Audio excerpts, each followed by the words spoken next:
بسم الله الرحمن الرحيم. الحمد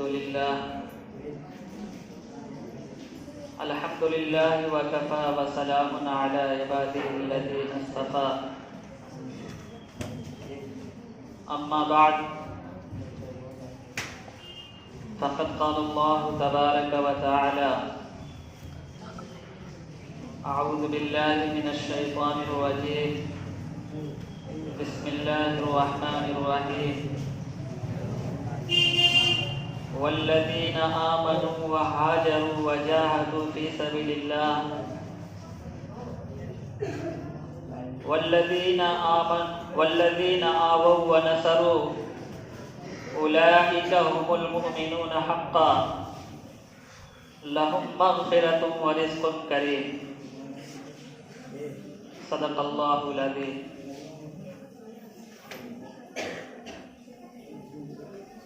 محترم حضرات، میرے دینی بھائیوں اور عزیز بچوں،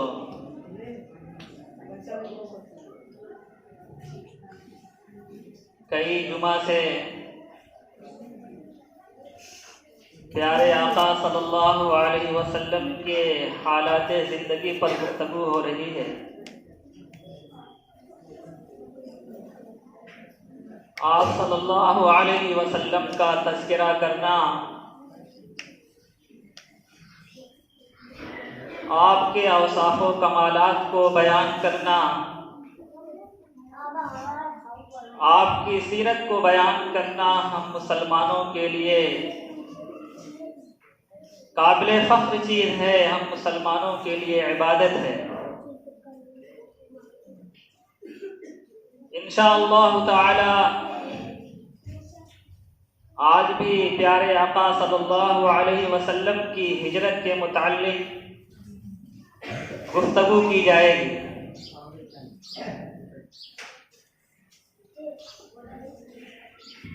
مکہ کے اندر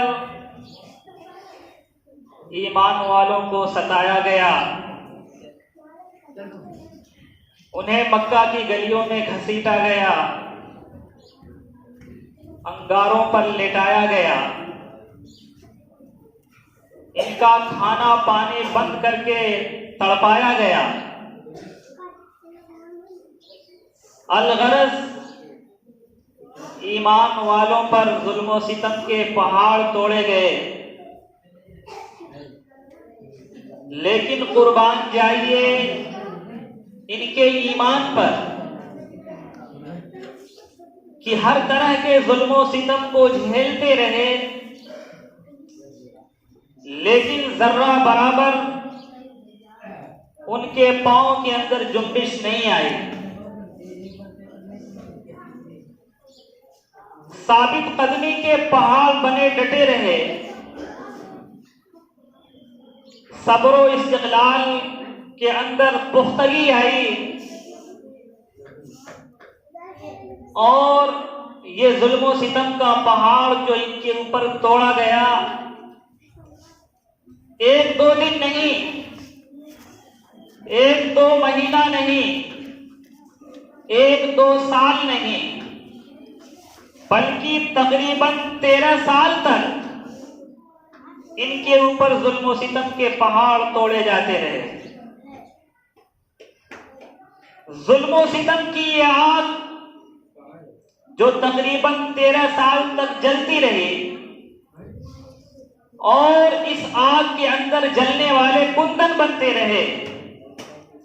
اور اس آگ کو جلانے والے شیطانی کہا لگاتے رہے. بالآخر 13 سال کا ایک لمبا وقت گزر جاتا ہے، اور ایمان والوں پر ظلم و ستم کے اندر کمی نہیں آ رہی ہے. تو اللہ تعالیٰ کی طرف سے ان ایمان والوں کو مکہ چھوڑ کر مدینہ ہجرت کرنے کا حکم نازل ہوتا ہے. مکہ چھوڑ کر مدینہ جانا یہ بھی بہت آسان چیز نہیں تھی. چنانچہ مکہ چھوڑنے والوں کے راستے میں اوڑے ڈالے جاتے رہے، ان کو روکنے کی کوشش کی جاتی رہی، لیکن قربان جائیے ان صحابہ کرام پر، ان کے ایمان پر، کہ ان لوگوں نے سوچ لیا تھا کہ ہمارا جو قدم آگے بڑھ چکا ہے اب پیچھے ہونے والا نہیں ہے۔ چنانچہ ان صحابہ کرام نے ہر طرح کی قربانی پیش کی، ہر طرح کے ظلم و ستم کو برداشت کیا، لیکن اللہ تعالیٰ کے حکم کے آگے ان کی کوئی حیثیت نہیں رہی۔ اور بالآخر ایک وقت آیا کہ اللہ کے نبی صلی اللہ علیہ وسلم نے اپنے جانثار ساتھیوں کو، صحابہ کو مکہ چھوڑ کر مدینہ ہجرت کرنے کا حکم دیتے ہیں، اور صحابہ کرام جماعت در جماعت اپنے محبوب کی بات مانتے ہوئے مکہ چھوڑ کر مدینے کی طرف روانہ ہو جاتے ہیں۔ یہ ہجرت کرنا، اپنے وطن کو چھوڑنا معمولی چیز نہیں تھی، یہ بہت بڑی قربانی تھی کہ بسا بسایا وطن چھوڑ رہے ہیں، اپنا پیارا وطن چھوڑ رہے ہیں اور مدینہ کو وطن بنانے کے لیے جا رہے ہیں۔ وطن کو چھوڑنا معمولی چیز نہیں ہے، لیکن اللہ تعالیٰ کا حکم پورا کرنے کے لیے اپنے بسے بسائے وطن کو خیر باد کہہ دیا، اپنے وطن کو چھوڑ دیا، اور اللہ کے اس حکم کو پورا کرنے کے لیے، اپنے وطن کو چھوڑنے کے لیے،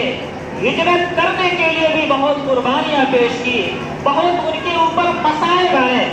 چنانچہ حضرت صہیب رومی رضی اللہ تعالیٰ عنہ کے بارے میں آتا ہے کہ جب انہوں نے مکہ چھوڑ کر مدینہ ہجرت کرنے کا ارادہ کیا تو کفار قریش نے کہا کہ اے صہیب، جس وقت تم مکہ میں آئے تھے تم غریب تھے، مفلس تھے، نادار تھے، تمہارے پاس کھانے کے لیے چیز نہیں تھی، لیکن مکہ میں آنے کے بعد تم نے تجارت کی، تم نے پیسے کمائے، تم مالدار بن گئے، لہذا ہم تمہیں مکہ چھوڑ کر مدینہ جانے کی صورت میں ان مالوں کو لے کر کے جانے کی اجازت نہیں دیتے۔ لیکن قربان جائیے صحابی رسول پر، انہوں نے کہا کہ اگر میں اپنے اس مال و دولت کو چھوڑ دوں،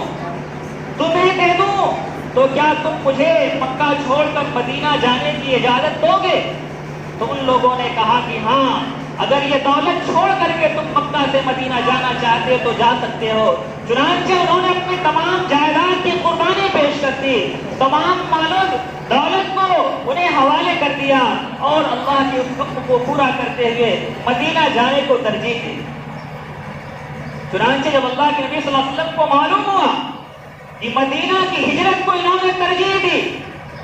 تو اللہ کے نبی نے صحابی رسول حضرت صہیب رومی رضی اللہ عنہ کے بارے میں فرمایا کہ رب ہے صہیب نے تو بڑے نفع کا سودا کیا، بہت نفع بخش اس نے سودا کیا۔ اور قرآن کریم کی پھر آیت نازل ہوئی کہ ان لوگوں نے جنت کے بدلے، مال و دولت کے بدلے جنت کو خرید لیا۔ تو بہرحال صحابہ کرام جماعت در جماعت اللہ کے حکم کے نازل ہونے کے بعد مکہ چھوڑ کر مدینہ کی طرف ہجرت کرنے لگے، لیکن پیارے آقا صلی اللہ علیہ وسلم ابھی ہجرت نہیں کر رہے ہیں، وہ اللہ تعالیٰ کے حکم کے آنے کا انتظار کر رہے ہیں۔ یہ بھی ایک قائد، ایک رہبر کا ایک اسوہ ہے کہ اللہ کا نبی صلی اللہ علیہ وسلم جو قوم کا رہبر ہے، جو قائد ہے، وہ اپنے اوپر اپنے ماننے والوں کو ترجیح دے رہا ہے، ظلم و ستم کی چکی میں پس رہا ہے، ظلم و ستم میں گھرا ہوا ہے، لیکن اپنے آپ کو ہجرت کے لیے پہلے آمادہ نہیں کرتا، پہلے خود ہجرت نہیں کرنا چاہتا،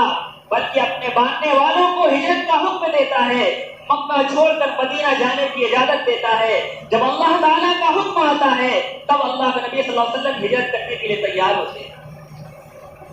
آج ہمارے قائد، ہمارا رہبر اگر اس طریقے کے حالات آتے ہیں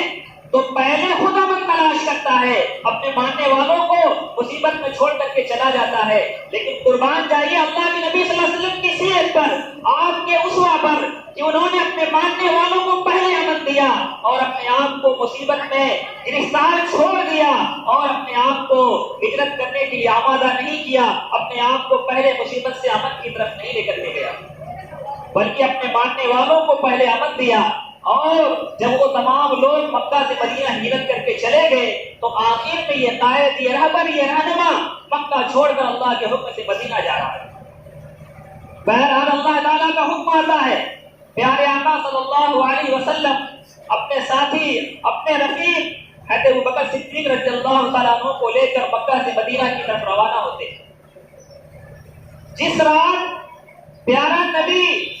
مکہ چھوڑنے کی تیاری کر رہا ہے، اسی رات قریش مکہ کے بڑے بڑے سردار دارالندوہ میں جمع ہو کر اس پیارے محبوب، پیارے آقا کے قتل کرنے کی سازش کر رہے ہیں۔ اللہ تعالیٰ اپنے پیارے محبوب کی حفاظت کی تدبیر کر رہا ہے، اور یہ محمد کے دشمن، پیارے آقا صلی اللہ علیہ وسلم کے دشمن حضور کو قتل کرنے کی سازش کر رہے ہیں، مکر کر رہے ہیں، تدبیر کر رہے ہیں۔ وَمَكَرُوا وَمَكَرَ اللَّهُ وَاللَّهُ خَيْرُ الْمَاكِرِينَ، کہ وہ اللہ کے نبی کو نقصان پہنچانے کی تدبیر کر رہے ہیں، اور اللہ تعالیٰ اپنے پیارے حبیب کی حفاظت کرنے کی تدبیر کر رہا ہے، اور اللہ تعالیٰ بہترین تدبیر کرنے والا ہے۔ بہرحال اللہ کے حکم سے پیارے آقا صلی اللہ علیہ وسلم اپنے ساتھی حضرت ابوبکر صدیق رضی اللہ عنہ کو لے کر مکہ سے نکلتے ہیں،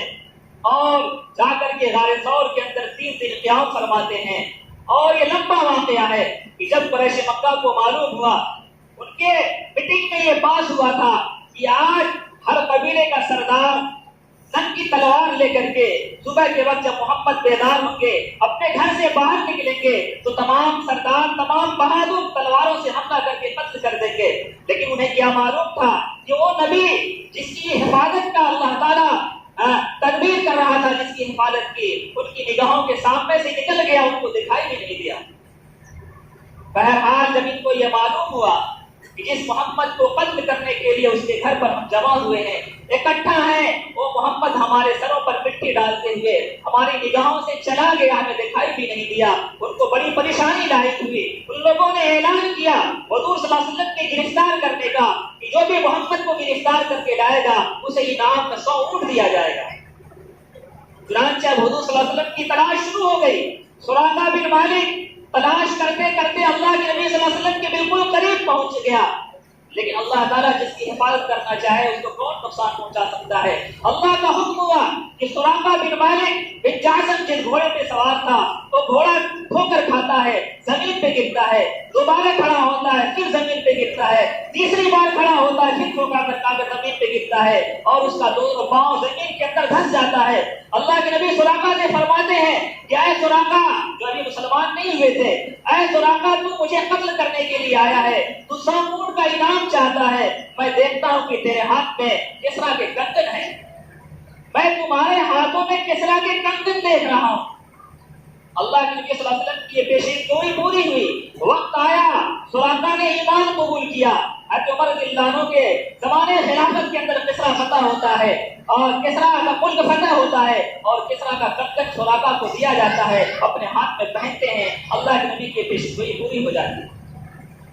تو بہرحال پھر اللہ کے نبی صلی اللہ علیہ وسلم کئی دن کا سفر طے کرتے کرتے مدینہ پہنچتے ہیں۔ مدینہ کے لوگ اللہ کے نبی کا استقبال کرتے ہیں، تمام مدینہ کے لوگ آپ کے استقبال کے لیے باہر آ جاتے ہیں، بچیاں شعر گنگناتی ہے، طلع البدر علینا من ثنیات الوداع وجب الشکر علینا ما دعا للہ داعی، اور باقی اشعار۔